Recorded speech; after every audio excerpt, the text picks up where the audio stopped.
All right, so this week I have Wade Ryan in the office, and Wade's going to share a little bit about gifts and talents, but I'll turn it over to you, Wade, to introduce yourself. Hi, I'm Wade Ryan. I've been here since about 2007, and it's been a journey, right? So before Chenal, I was at St. James, and because I actually tried coming here with my second wife, and she didn't like it much because there wasn't any musical instruments. So we had to go to St. James, and she enjoyed that. So uh, the theology is pretty much the same at UMC as it is here. But I did miss the Church of Christ because I grew up Church of Christ. So in '07 we came back. So one of the reasons why I wanted to talk to Wade is because if you've been to a Chenal event, you know that Wade has a special gift that he gives, and that is the art of balloon making. So how did you get into making balloons?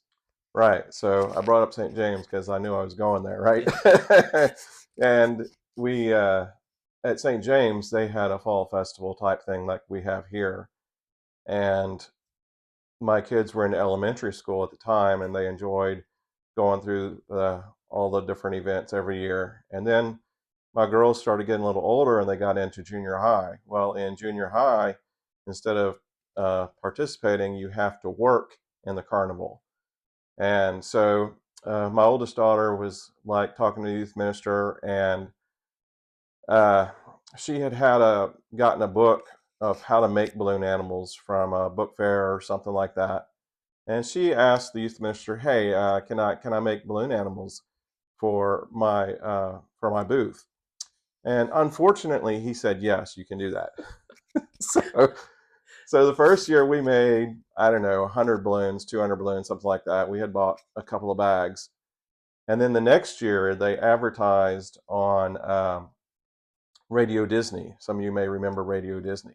And so the next year, I swear there were 5,000 people there. It was like madhouse. No, seriously, there was probably 500 people there. Uh, and we had made 200 previous year. We bought more bags of balloons. We probably bought 5 or 6 bags of balloons that year, and they were gone in 30 minutes. We had 6 people making balloon animals. And unfortunately, though, my daughter was the next year, she didn't really want to do it again. But I was like, well, that was pretty fun. We'll do it again. So we did it. And then we came to the next year we came to Chenal Valley, right? So we we found out Chenal Valley did trunk or treat, but they also had the indoor. They had the kitchen in the gym, and they had chili and stuff like that indoors, and a few little things. So I brought the balloons and set up a booth, and I did it myself. And then the next year, we went to Atlanta for a youth mission trip. And part of that mission trip, there was a daycare on the premises. We were painting the outside of this apartment complex, but they had a daycare in one of the rooms. And so I took the balloons then too. And one of the little boys was so cute. And we had made turtles. Let's see, at the beginning we made turtle, sword, swan, and Twizzlers. That's all we made. Like when there were 500 people there, that's all we made, just over and over and over again. So we did. I did those things for the daycare, and this little boy, he came up to me afterwards and said, you're not really good." I'm like, wow, thanks. But I actually happened to have the book that my daughter had bought, and so on the way home on the church bus, I'm sitting there making everything in the book, learning how to do all the different things. And it just kind of grew from there. Every year I would get on YouTube or whatever and learn something new. And it just grew and grew and grew. So one of the things that you and I had just talked about was that um, to our knowledge, balloon animals is not listed as a spiritual gift. But I think we would both agree that that's like a gift, a passion, an ability. Do you see it like that? Absolutely.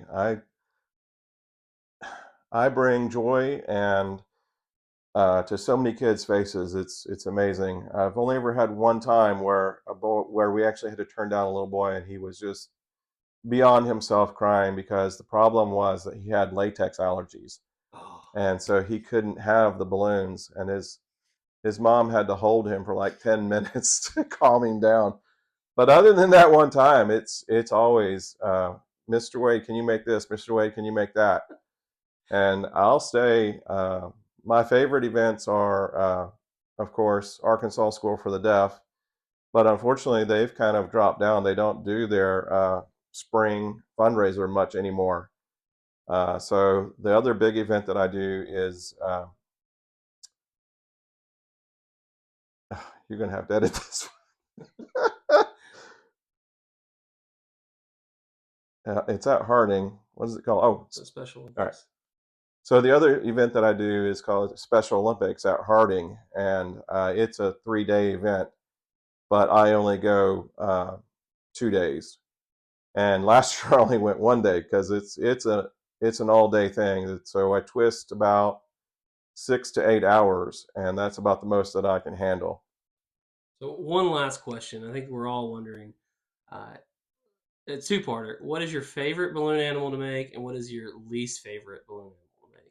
So my favorite animal is the penguin. It takes 3 balloons, and if I have a helper, I can do it in about 60 seconds.